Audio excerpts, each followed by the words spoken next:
नमस्कार बहनों और भाइयों, मेरा नाम डॉक्टर प्रियरंजन त्रिवेदी है और मैं आज वर्ल्ड यूथ स्किल्स डे यानी विश्व कौशल विकास दिवस के अवसर पर, युवा कौशल दिवस के अवसर पर मैं आपका स्वागत करता हूं। अभी मैं हिंदी में बोल रहा हूं और बारी बारी से मैं फिर अंग्रेजी में भी साथ साथ बोलना चाहूंगा। Friends, today is the World Youth Skills Day and we are going to observe this day. That is why I thought of meeting all of you and giving you my ideas in order to have a skilled society, especially the youth, as to how they will get skilled will be discussed today. I thought I will speak in Hindi and English simultaneously because many of my friends from South India were saying that if I discuss bilingually, it will be possible for them to also understand Hindi. Otherwise, they never go for my Hindi version. Same is the case with my friends from North India who prefer always the Hindi version of my lecture. That is why I thought we'll talk bilingually. बहनों और भाइयों, जैसा कि मैंने बताया कि विश्व युवा कौशल दिवस के अवसर पर इस बार का जो विषय है कि ये जो महामारी के बाद जो परिस्थिति आई है उसमें हम किस प्रकार आगे बढ़ेंगे और कैसे हम सामना करेंगे, और जो नौकरियां जा रही है और रोज ही देख रहे हैं कि लोग बेरोजगार हो रहे हैं, उनको स्वरोजगार के माध्यम से या नए युवाओं को कैसे हम नए जो रोजगार पैदा होंगे उसके आलोक में हमें कैसे प्रशिक्षित करना है, इसी की चर्चा आज होगी। Friends, it's a great day as well as an auspicious occasion when we are discussing about the main theme, the regaining the skilling of youth in the post-pandemic era. When for the last about 1.5 years, we have been seeing this pandemic in India as well as the rest of the world. Millions and millions of persons have lost their lives. Again, millions of people all over the world, men and women, including children, have lost their lives. So in that case, it is high time that we discuss a master plan for providing refresher courses and employment-centric courses, value-added courses for those who have lost their jobs or who are going to seek new jobs. बहनों और भाइयों, तात्पर्य यह है कि जिस प्रकार महामारी के बाद जो 1.5 साल से परिस्थिति आई है उसमें हमें यह देखना होगा कि नौकरियां जो गई हैं वह गई तो क्यों गई, और गई इसलिए कि वहां इकोनॉमिक रिसेशन हो गया, फैक्ट्रियां बंद हो गई, ऑफिसेज बंद हो गए, व्यापार बंद हो गया, और बहुत सारे ऐसे व्यापारी हैं जिनका देहांत भी हो गया, उनके परिवार में बहुत से दर्जनों लोगों का देहांत हो गया। तो कारण बहुत हैं, लेकिन उसका हमें सामना कैसे करेंगे उसी की चर्चा होगी। उसमें यह देखने वाली बात है कि जब हम नए सिरे से जिनकी नौकरियां चली गई हैं उन्हें भी प्रशिक्षित करें, जो हमारे युवा हैं उनको भी करें, और इस आलोक में भी कि जब चाइना को पूरी दुनिया के लोग बाइकआउट कर रहे हैं, वैसी हालत में भारत किस परिस्थिति में है और भारत को इसका फायदा कैसे मिल सकता है।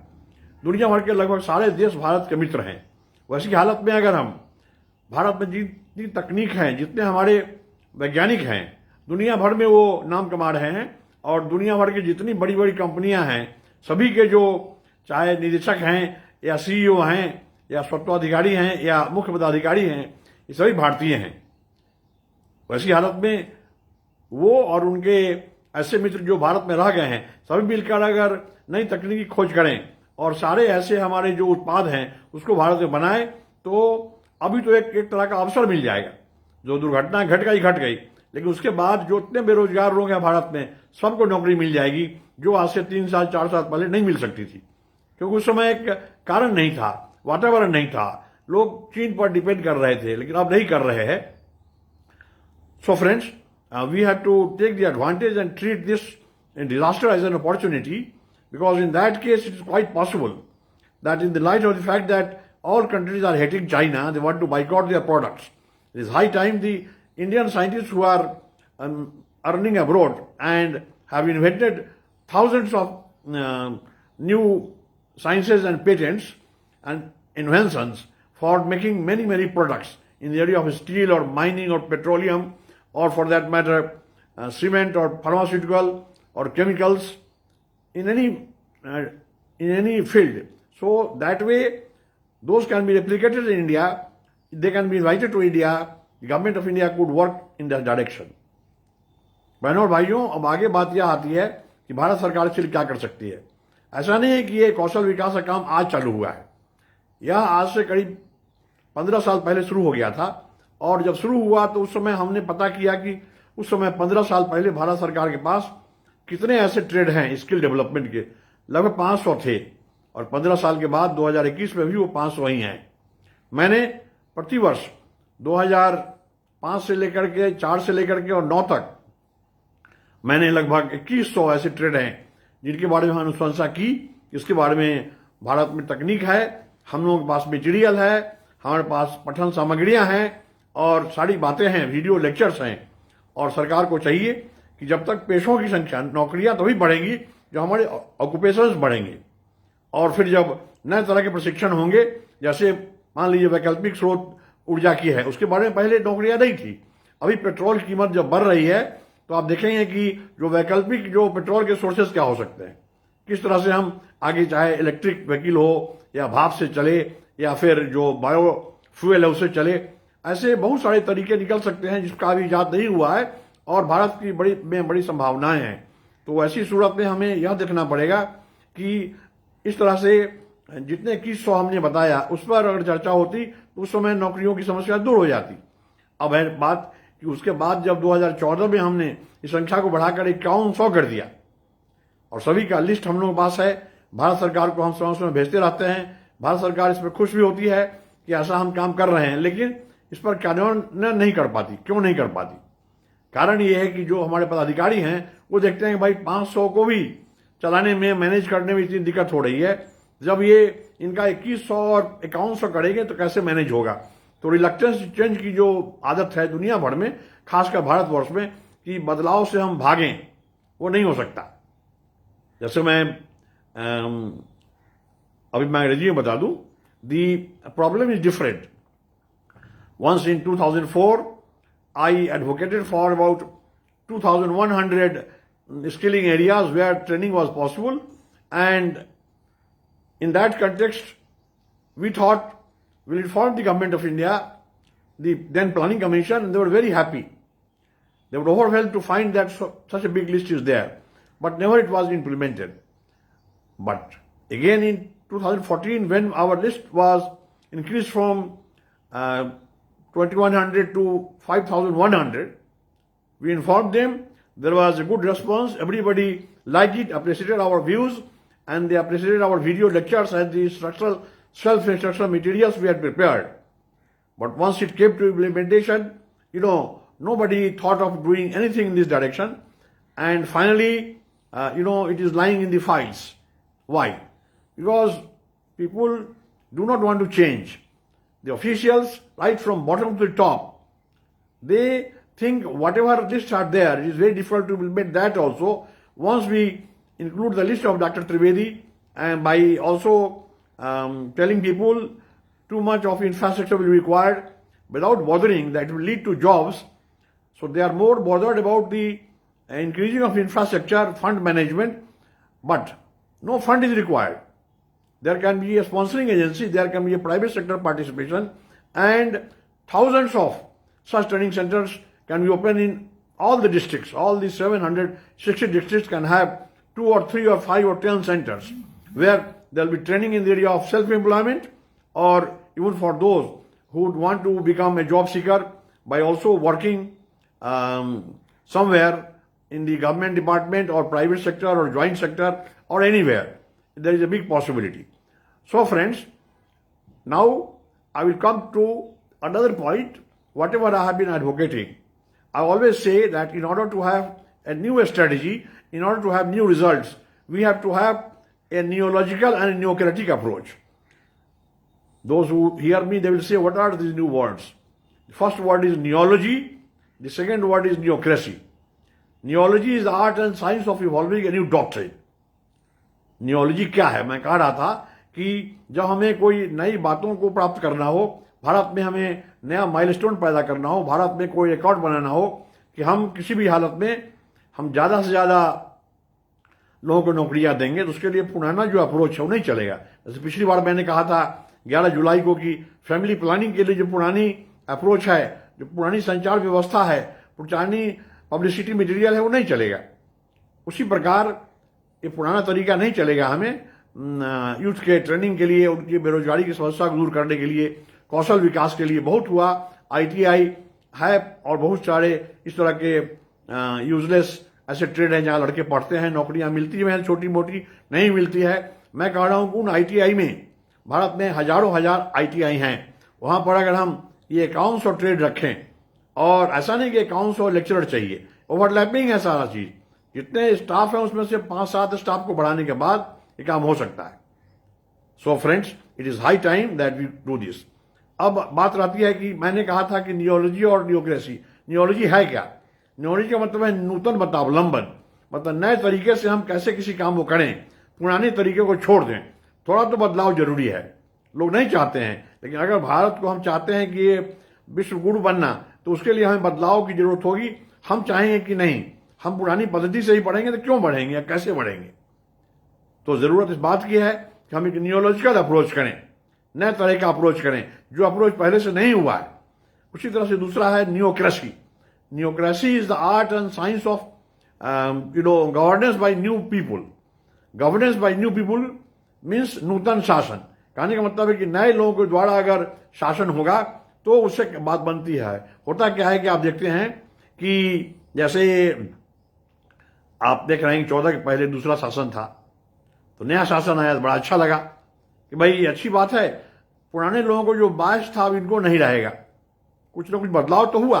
अब वो कितना सफल हुए ये तो एक समीक्षा की बात है, उस पर मैं नहीं जाऊंगा। उसी तरह से नए लोगों को, अगर अभी बीजेपी या एनडीए की सरकार है, इनकी सरकार चलती भी रहे तो चेहरे बदलने चाहिए। ये अच्छी बात है, प्रधानमंत्री महोदय ने काफी चेहरे बदले हैं। ऐसा नहीं कि वो लोग कर्मठ नहीं थे, शायद कर्मठ ज्यादा ही थे, लेकिन उनका उपयोग कहीं और होगा। नए लोग आए हैं, लेकिन केवल चेहरा बदलने से काम नहीं चलेगा, मनोवृत्ति उनकी बदलनी पड़ेगी।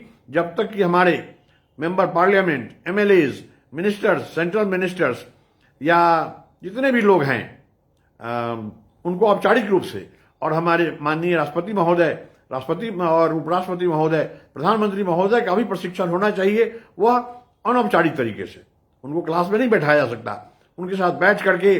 और मैं समझता हूं कि ये रोज ज्ञान प्राप्त करते हैं, लेकिन फिर भी मैं कहूंगा कि जो इस पर जोर देना चाहिए, जितना ज्ञान प्राप्त करते हैं शायद वो पूरा नहीं है, और उसके लिए हमें यह देखना है कि विभिन्न क्षेत्रों में, चाहे वो अंतर्राष्ट्रीय विकास की बात हो, या युद्ध कल्याण की बात हो, या युवा विकास की बात हो, या स्किलिंग की बात हो, कौशल विकास की बात हो, सभी के क्षेत्र में बेरोजगारी कैसे दूर करनी है, हमें आपदा प्रबंधन कैसे करनी है।